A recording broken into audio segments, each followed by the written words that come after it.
Homeless veteran finds rare coin in dumpster. Its value changes everything. Hello, welcome.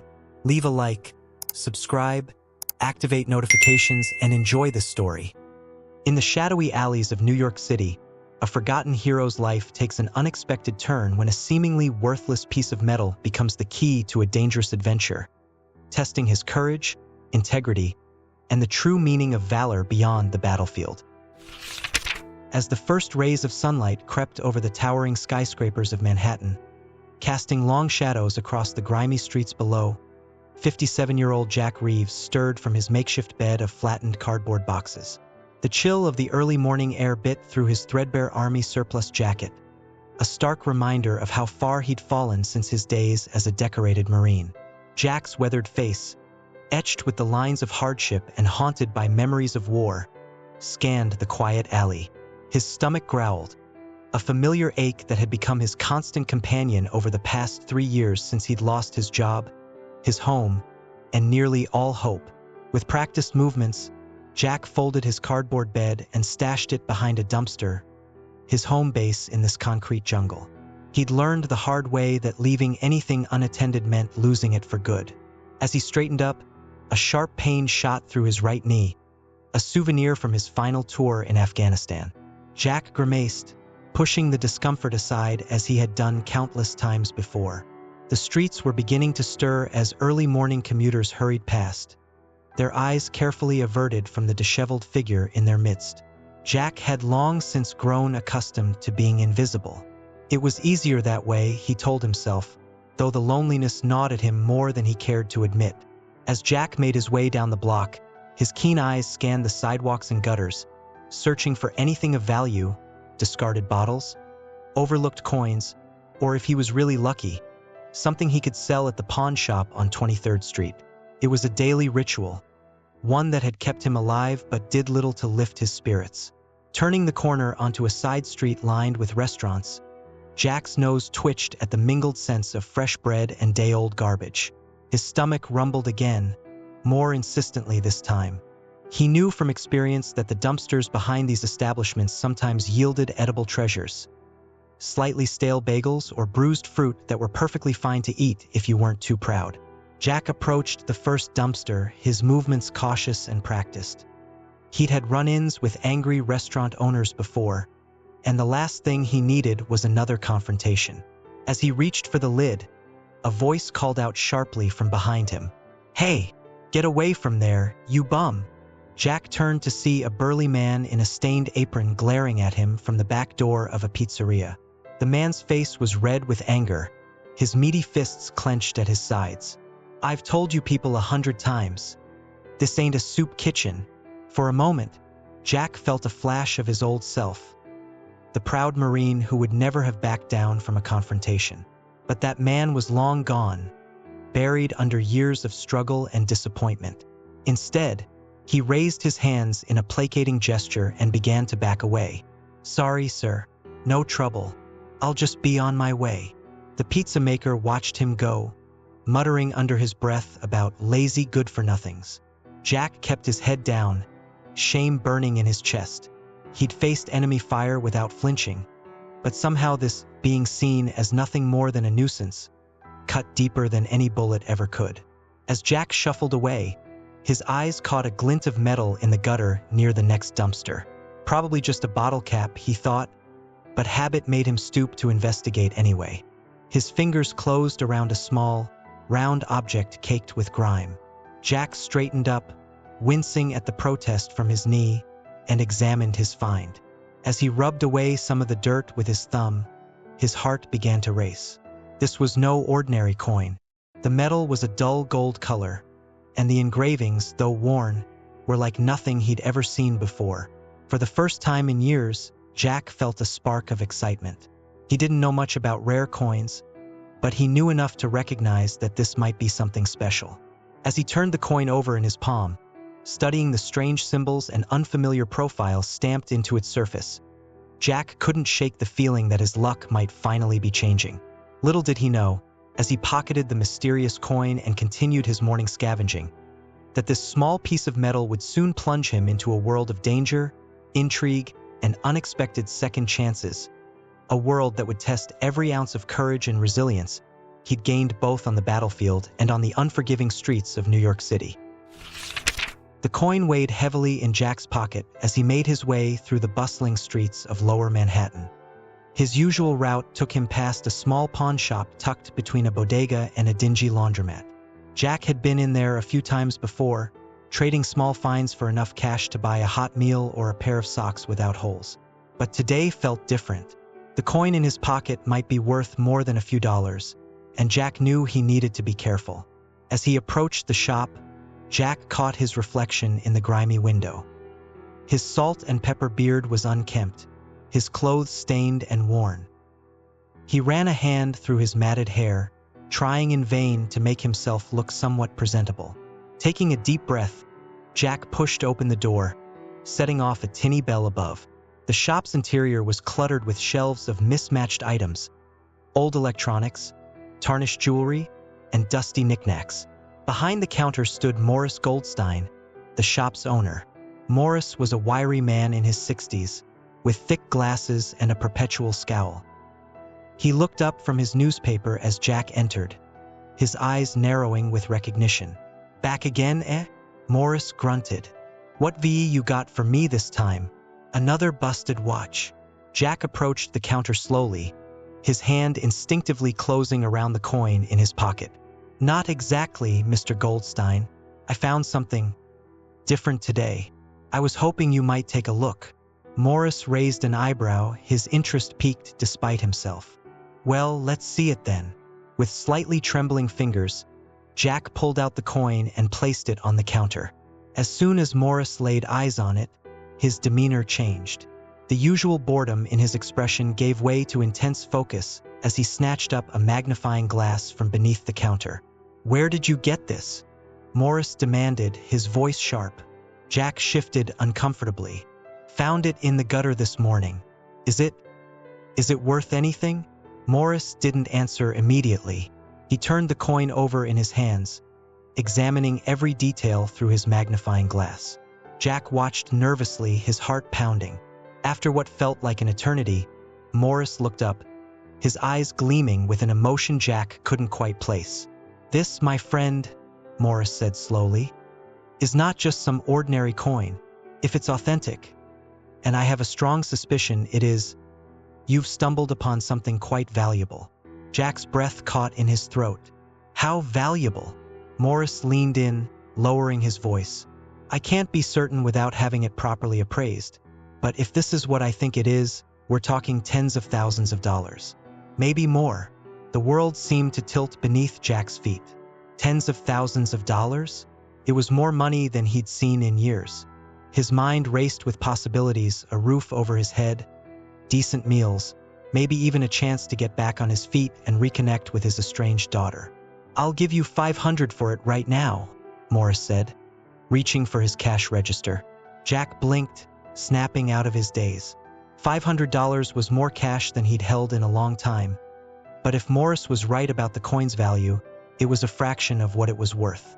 A familiar voice in the back of his mind, one that sounded suspiciously like his old drill sergeant, told him to be cautious.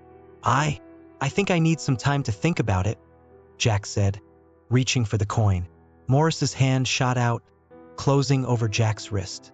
"Now hold on a minute," he said, his tone suddenly cold. "You can't just walk in here with something like this and then walk out.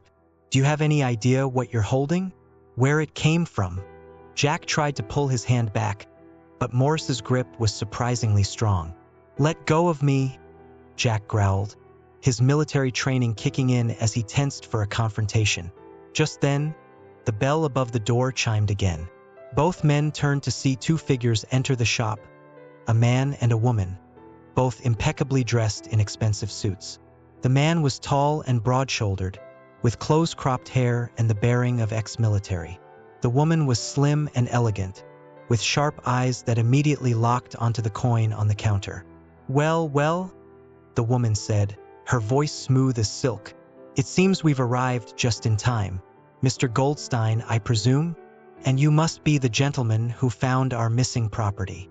Jack looked from the newcomers to Morris, whose face had gone pale. The pawnbroker released Jack's wrist, taking a step back from the counter.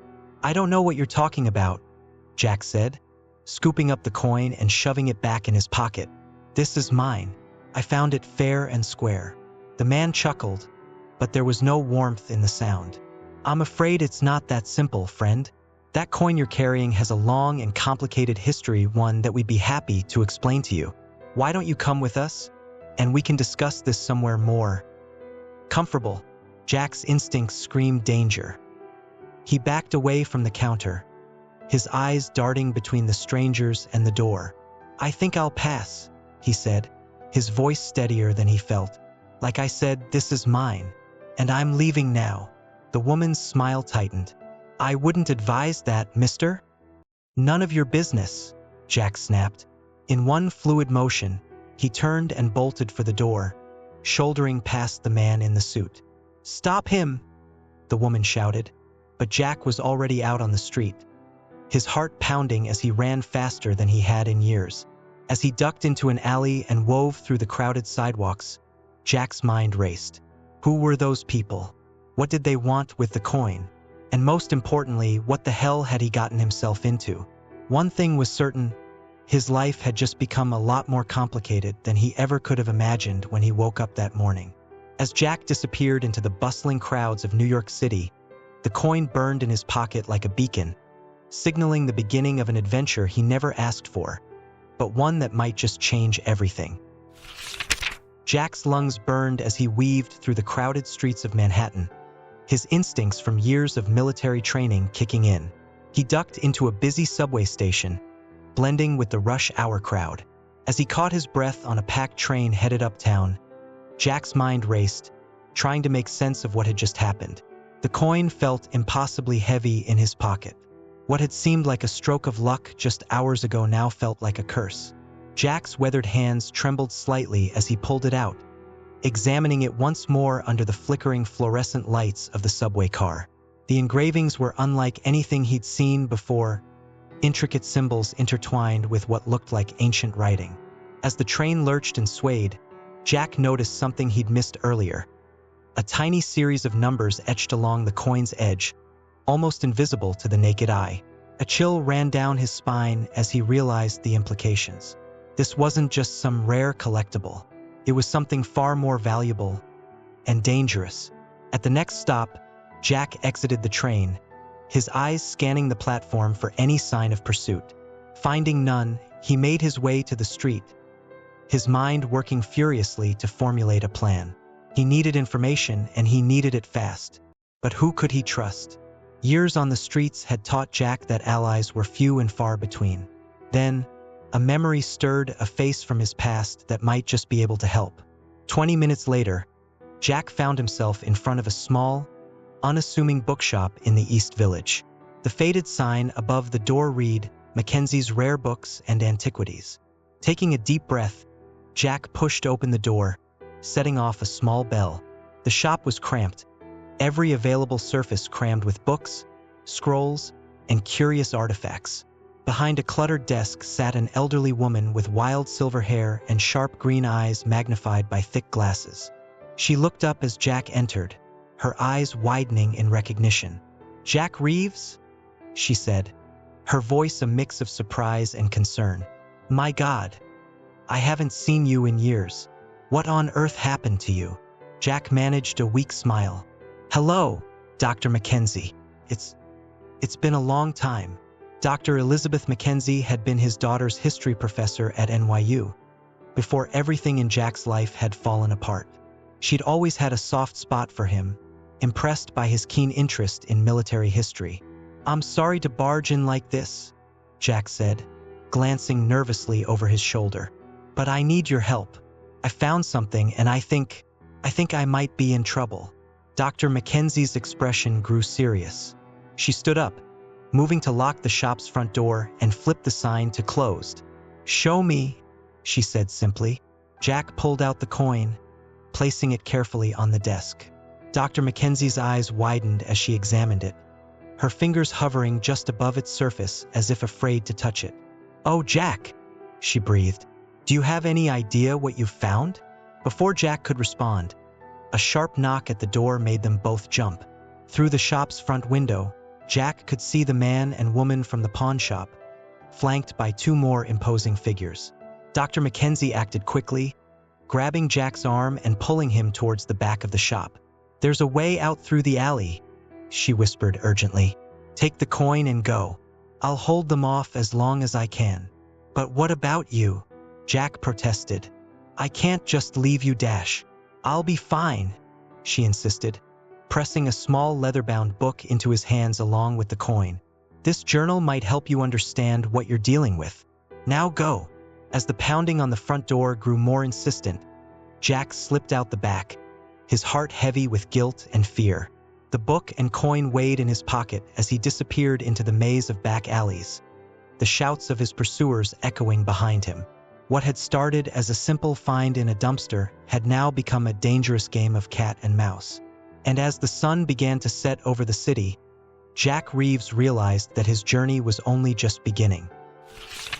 The neon lights of Times Square blazed against the night sky as Jack weaved through throngs of tourists, his eyes constantly scanning for any sign of pursuit. His encounter with Dr. Mackenzie had left him with more questions than answers, and a gnawing guilt that threatened to overwhelm him. Finding a relatively quiet spot near a shuttered souvenir shop, Jack leaned against the wall, trying to catch his breath. He pulled out the small leather-bound book Dr. Mackenzie had given him, squinting at its faded pages under the harsh glow of a nearby billboard. The journal was filled with cramped handwriting and intricate diagrams, most of which made little sense to Jack. But as he flipped through the pages, certain phrases jumped out at him: the lost treasure of the Templar Knights, secret societies, world-altering power. Jack's head spun as he tried to process the implications. "You look like you could use a friend." Jack's head snapped up, his body tensing for a fight. But the figure standing before him wasn't one of his pursuers.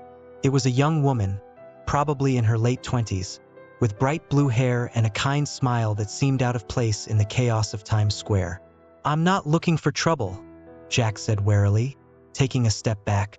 The woman raised her hands in a placating gesture. "Neither am I. Name's Zoe. And if I'm not mistaken, you're the guy everyone's looking for." Jack's hand instinctively went to his pocket, where the coin sat like a lead weight. "I don't know what you're talking about." Zoe's smile faded, replaced by a look of intense focus. "Look, I know you have no reason to trust me, but I've been watching those suits chase you all over the city. I can help you, but we need to move. Now." As if on cue, Jack spotted two of the men in suits pushing through the crowd, their eyes scanning the area methodically. His military instincts screamed at him not to trust this stranger, but something in Zoe's earnest expression made him hesitate. "Why should I believe you?" Jack demanded, even as he felt his options dwindling. Zoe glanced over her shoulder, her voice dropping to an urgent whisper. "Because I know what that coin really is. And I know you're in way over your head, Mr. Reeves." The use of his name sent a jolt through Jack. How did she know who he was? But before he could question her further, one of the suited men spotted them, shouting and pointing in their direction. "Decision time, soldier," Zoe said, extending her hand. "Are you coming or not?" In that split second, Jack made a choice that would alter the course of his life forever. He grabbed Zoe's hand, and together they plunged into the crowd, ducking and weaving through startled tourists and street performers. Zoe led them down a series of increasingly narrow side streets, finally ducking into a nondescript doorway that Jack would have missed if he'd been alone. They climbed several flights of stairs in darkness before emerging into a small, cluttered apartment. As Zoe secured multiple locks on the door, Jack took in his surroundings. The walls were covered in maps, newspaper clippings, and what looked like complex mathematical equations. A bank of computer monitors hummed in one corner, displaying an array of security camera feeds from around the city. "Welcome to my humble abode," Zoe said, gesturing around with a flourish. "It's not much, but it's off the grid and secure. You're safe here, at least for now." Jack sank into a worn armchair, the events of the day finally catching up with him. "Who are you?" he asked, his voice hoarse with exhaustion. How do you know about the coin? And why are you helping me? Zoe's expression grew serious as she pulled up a chair across from him. It's a long story, Mr. Reeves, but the short version is this. I'm part of a group that's been tracking that coin, and others like it, for years. We believe they're keys to unlocking a power that could change the course of history. And we're not the only ones looking for them. She leaned forward, her eyes intense. Those men chasing you? They work for an organization that would use that power for their own gain, no matter the cost. We can't let that happen. Jack's mind reeled as he tried to process this information. It all sounded too fantastical to be true, like something out of a movie. And yet, the events of the past 24 hours had shown him that reality could be stranger than fiction. So what happens now? He asked, feeling completely out of his depth. Zoe's expression softened slightly. Now you rest. You're no good to anyone if you're dead on your feet. Tomorrow we start putting the pieces together. That journal you've got, it's the key to understanding what we're up against. As Jack settled into an uneasy sleep on Zoe's lumpy couch, his dreams were filled with strange symbols and shadowy figures. The coin in his pocket seemed to pulse with an energy of its own, a constant reminder of the adventure he'd been unwittingly thrust into. Little did he know, the true scope of that adventure, and the dangers it would bring, was only just beginning to unfold. The early morning light filtered through the grimy windows of Zoe's apartment, casting long shadows across the cluttered space. Jack awoke with a start, momentarily disoriented by his unfamiliar surroundings. The events of the previous day came rushing back, and he instinctively reached for the coin in his pocket, relieved to find it still there.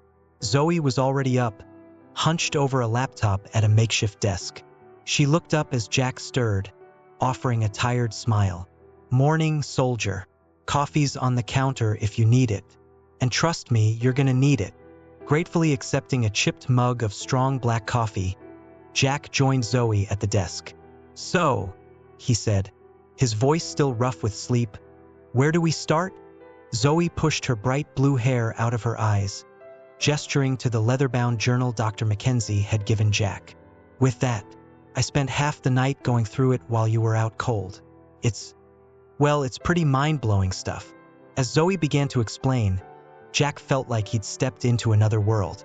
The journal, apparently written by a historian named Arthur Blackwood in the 1950s, detailed a centuries-old conspiracy involving secret societies, lost treasures, and ancient technologies that defied modern understanding. According to Blackwood, Zoe said, flipping through the journal's worn pages, your coin is one of 12 artifacts scattered across the globe. Each one is a key, part of a larger puzzle that, when solved, could unlock power beyond our wildest imaginations. Jack's brow furrowed as he tried to process this information. But what kind of power are we talking about here? And why me? I'm just a washed-up vet who got lucky digging through trash. Zoe's expression softened. Maybe it wasn't luck, Jack. Maybe you were meant to find it. As for the power, she hesitated, choosing her words carefully. Blackwood believed it was something akin to unlimited energy. Clean, sustainable, and completely revolutionary. In the right hands, it could solve the world's energy crisis overnight. In the wrong hands, it could be a weapon, Jack finished grimly, understanding dawning on him. Zoe nodded. Exactly, which is why we need to find the other 11 artifacts before the people chasing you do. Starting with this one. She pointed to a sketch in the journal depicting an ornate key. Blackwood's last entry mentions a clue hidden in the New York Public Library, Zoe continued. If we can find it, it might lead us to the next artifact. Jack's military instincts kicked in as he considered their options. It won't be easy.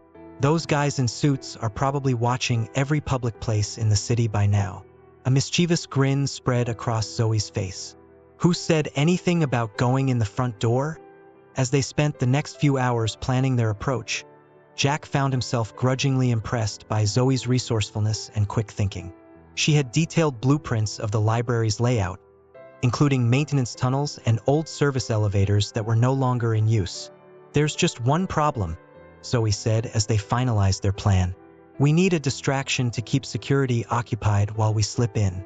Something big enough to draw attention, but not so big it brings the cops down on us. Jack thought for a moment, then smiled for the first time in what felt like years. I might know just the people for the job. An hour later, Jack stood in a small park a few blocks from the library, surrounded by a group of homeless veterans he'd come to know during his time on the streets. He'd explained the situation, or at least a version of it, and asked for their help. "You've always had our backs, Jack," said Mike, a grizzled ex-Army ranger. "It's about time we returned the favor." As Jack watched his improvised team disperse to take up their positions, he felt a strange mix of emotions. Pride in the loyalty of his fellow vets, determination to see this wild quest through, and an undercurrent of fear at the unknown dangers that lay ahead. Zoe appeared at his side, a backpack slung over her shoulder containing the tools they'd need. "You ready for this?" she asked, her voice a mix of excitement and apprehension. Jack took a deep breath, feeling more alive than he had in years. "Let's go make some history." The grand facade of the New York Public Library loomed before them, its stone lions standing sentinel as tourists and locals alike climbed the steps. Jack and Zoe approached from a side street, dressed in nondescript maintenance uniforms Zoe had somehow procured. "Remember," Zoe murmured as they neared a service entrance, "we're looking for the rare books section. Blackwood's journal mentioned something about a first edition of Moby Dick with marginalia that doesn't match the author's handwriting." Jack nodded, his eyes scanning their surroundings for any sign of the suited men who'd been pursuing them. So far, the coast seemed clear. Just as they reached the service door, a commotion erupted at the front of the library. Jack grinned as he recognized the voices of his homeless veteran friends, loudly protesting about budget cuts to VA services. The distraction was working perfectly. Zoe made quick work of the electronic lock, and they slipped inside unnoticed. The service corridors were a maze of pipes and electrical panels, but Zoe navigated them with confidence, consulting a map on her phone. As they emerged into the main part of the library, Jack was struck by the hushed grandeur of the place. Ornate ceilings arched overhead, and the air was heavy with the musty scent of old books. They made their way quickly but casually towards the rare books section, trying not to draw attention. The rare books room was locked, but Zoe produced a key card that bypassed the security system. "Don't ask," she said with a wink as Jack raised an eyebrow. Inside, row upon row of glass cases housed priceless literary treasures. Jack's eyes scanned the spines, looking for Moby Dick among the leather-bound tomes. "Here," Zoe whispered urgently, pointing to a case near the back of the room. Inside lay a weathered copy of Melville's masterpiece. As Zoe worked on opening the case, Jack kept watch at the door. His heart raced as he heard footsteps approaching. "We've got company," he hissed. Zoe cursed under her breath, her fingers flying as she carefully extracted the book. "Got it," she said triumphantly, just as the door handle began to turn. In a split-second decision, Jack grabbed Zoe and pulled her behind a tall bookshelf, pressing them both against the wall. They held their breath as a security guard entered, sweeping a flashlight across the room. For a heart-stopping moment, the beam of light passed just inches from their hiding spot. But then the guard moved on, apparently satisfied that the room was empty. As the door clicked shut behind him, Jack and Zoe exhaled in unison. "That was too close," Zoe whispered, her face flushed with adrenaline. They huddled around the book, carefully turning its delicate pages. In the margins, almost invisible to the naked eye, were tiny notes in a cramped, unfamiliar hand. "It's a cipher," Zoe breathed, her eyes lighting up with excitement. "And look, there's a map." Jack squinted at the faded ink. The map showed what looked like a series of tunnels beneath the city, with an X marked at a specific intersection. "I know where this is," Jack said, recognition dawning. "It's part of the old subway system, abandoned decades ago. I've heard stories about it from other vets who've explored down there." Zoe's grin was infectious. "Then that's where we're headed next. But first, we need to get out of here without Dash." Her words were cut off by the sound of raised voices and hurried footsteps outside the rare books room. Through the glass panels in the door, Jack caught a glimpse of suited figures, the same men who'd chased him the day before. "Looks like our luck just ran out," he growled, instinctively positioning himself between Zoe and the door. Zoe quickly photographed the relevant pages with her phone, then carefully replaced the book in its case. "There's another way out," she said, pointing to a maintenance hatch in the corner of the room. "It'll be tight, but it should lead us to the basement." As the voices outside grew louder and more insistent, Jack and Zoe made for the hatch. Jack wrenched it open, wincing at the shriek of rusted metal. "Ladies first," he said with a grim smile. Zoe disappeared into the darkness below. Jack took one last look at the room, his hand instinctively going to the coin in his pocket. Then he lowered himself into the hatch, pulling it shut just as the door to the rare books room burst open. As they navigated the pitch-black maintenance shaft, the sounds of pursuit fading above them, Jack couldn't shake the feeling that they were descending into something far deeper and more dangerous than mere tunnels. Whatever secrets lay hidden in the abandoned subway system, he had a sinking feeling that uncovering them would change everything, not just for him and Zoe, but potentially for the entire world. The dank air of the abandoned subway tunnels pressed in around Jack and Zoe as they made their way through the labyrinth beneath New York City. Their flashlights cast eerie shadows on walls covered in decades-old graffiti and crumbling tiles. "According to the map," Zoe whispered, consulting her phone, "we should be getting close to the marked location." Jack nodded, his senses on high alert. Years of military training had taught him to be wary of confined spaces like this. Too many places for an enemy to hide, too few escape routes. As they rounded a corner, Jack's flashlight beam fell on something that made him stop short. "Zoe, look at this." On the wall before them was an intricate mosaic, partially obscured by years of grime and neglect. As Zoe wiped away some of the dirt, her eyes widened. "It's the same symbols from the coin." Jack pulled out the mysterious coin, comparing it to the mosaic. The similarities were undeniable. "But what's it doing down here? This station's been closed for decades." Zoe's fingers traced the patterns on the wall, her brow furrowed in concentration. These subway lines were built in the early 1900s. If this mosaic is original... She trailed off, the implications hanging heavy in the musty air. Suddenly, Jack tensed, holding up a hand for silence. In the distance, he could hear the echo of footsteps and muffled voices. "We've got company," he growled. They quickened their pace, following the mosaic which seemed to lead deeper into the tunnel system. The voices behind them grew louder, more insistent. "There!" Zoe pointed to a rusted door set into the wall, nearly invisible in the gloom. It was marked with the same symbol as the coin. As Jack struggled with the ancient lock, the beam of a flashlight appeared at the far end of the tunnel. "Hurry!" Zoe urged, her voice tight with tension. With a final grunt of effort, Jack wrenched the door open. They slipped inside just as their pursuers rounded the corner, the sound of running feet echoing off the tiled walls. The room beyond was small and circular, its walls covered in more of the strange symbols. In the center stood a pedestal, and on it, another coin. Jack breathed, reaching for it. "Wait!" Zoe grabbed his arm. It could be trapped. But before they could decide on a course of action, the door burst open behind them. The suited men from the library stood there, guns drawn. "Step away from the pedestal," the leader commanded, his voice cold and authoritative. Jack and Zoe exchanged a glance, both knowing they were out of options. Slowly, they raised their hands. The lead man smirked, holstering his weapon as he approached the pedestal. "You've led us on quite a chase, Mr. Reeves, but it ends here. The coin, if you please." Jack's mind raced, searching for a way out. But as the man reached for the coin on the pedestal, something unexpected happened.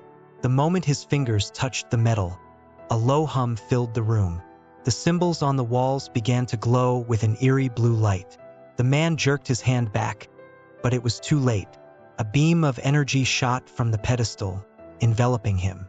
He screamed, a sound of both pain and ecstasy, as his body seemed to dissolve into particles of light.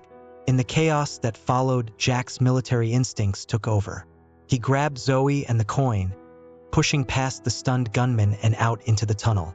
Behind them, the unearthly light grew brighter, the hum rising to a deafening pitch. "Run!" Jack shouted, pulling Zoe along as the tunnel began to shake around them. They sprinted through the darkness, guided only by the beam of Jack's flashlight and pure adrenaline. The rumbling grew louder, debris raining down from the ceiling. Just when it seemed they couldn't run any further, they burst out of a maintenance exit, emerging into the late afternoon sunlight of a small park. Behind them, the ground shuddered one final time, then fell still. Gasping for breath, Jack and Zoe leaned against each other, trying to process what they just witnessed. What was that?" Zoe panted, her eyes wide with a mix of fear and wonder. Jack shook his head, his hand closing around the 2 coins in his pocket. "I don't know, but I think we just got a glimpse of the power these things can unleash, and why so many people are willing to kill for them." As sirens began to wail in the distance, Jack knew their adventure was far from over. In fact, it felt like it was only beginning. The safe house was a small, nondescript apartment in Queens, far from the chaos they'd left behind in Manhattan. Jack sat at the kitchen table, turning the 2 coins over in his hands, still struggling to comprehend the events of the past few days. Zoe paced the room, her blue hair disheveled, talking rapidly into a secure satellite phone. "Yes, sir. We have 2 of the artifacts now, but the situation has escalated." As she filled in her mysterious superiors, Jack's mind wandered. He thought of his life just a week ago, homeless, hopeless, feeling like the world had forgotten him. Now he was at the center of a conspiracy that spanned centuries and threatened to change the course of human history. Zoe ended her call and slumped into the chair across from Jack. "Well," she said with a humorless chuckle, "the good news is we're not crazy. The bad news is, this is bigger than any of us imagined." Jack nodded grimly. "That man in the tunnels. What happened to him?" Zoe shook her head, her expression troubled. "We're not sure, but based on what my organization knows about these artifacts, it's possible he was transported somewhere. Or some when." "Some when?" Jack repeated incredulously. "The power these coins can unlock," Zoe explained, her voice low and intense. "It's not just about energy. It's about manipulating the very fabric of space and time. In the wrong hands, it could quite literally rewrite history." The weight of this revelation settled over them like a heavy blanket. Jack thought of his years in the military, of the battles he'd fought and the comrades he'd lost. How many of those sacrifices could be undone, or made worse, if someone gained the power to change the past? "So what now?" he asked, his voice rough with emotion. Zoe leaned forward, her eyes blazing with determination. "Now, we find the other 10 artifacts before anyone else does. My organization has leads on at least 3 more scattered across the globe. We'll need to move fast, stay ahead of our enemies." Jack hesitated, the rational part of his mind screaming that this was insanity. He was a washed-up vet, not some globe-trotting adventurer. But then he thought of the power he'd witnessed in those tunnels, of the men willing to kill for it. He thought of his daughter, of the future she would inherit. "I'm in," he said simply. Zoe's face broke into a relieved smile. "I was hoping you'd say that. We leave for Istanbul in 3 hours. Pack light and bring your A-game, soldier. This is going to be one hell of a ride." As Jack gathered what few possessions he had, he caught a glimpse of himself in a mirror. The man staring back at him was different from the broken, hopeless figure he'd been just days ago. There was purpose in his eyes now, a renewed sense of mission. He thought of the coin that had started it all, found in a simple dumpster on a New York street. It had changed everything for him, opening up a world of danger and wonder he never could have imagined. As he zipped up his bag and prepared to embark on this new adventure, Jack Reeves allowed himself a small smile. For the first time in years, he felt truly alive. Whatever challenges lay ahead, whatever dangers they might face, he was ready. The hunt for the remaining artifacts was on, and the fate of the world hung in the balance. But with determination in his heart and an unlikely ally by his side, Jack knew that this was where he was meant to be. As they left the safe house and headed for the airport, the 2 coins nestled safely in a hidden pocket. Jack couldn't help but feel a thrill of anticipation. The adventure that had begun in the grimy streets of New York was about to go global, and he was ready for whatever came next. Thank you very much for listening to this story. Comment below what you thought of the ending and from which city you're listening to us. If you enjoyed this story and want to hear more, click on the next story that's appearing on your screen now. Leave your like and subscribe to our channel so we can build a huge community that shares inspiring stories together. See you soon.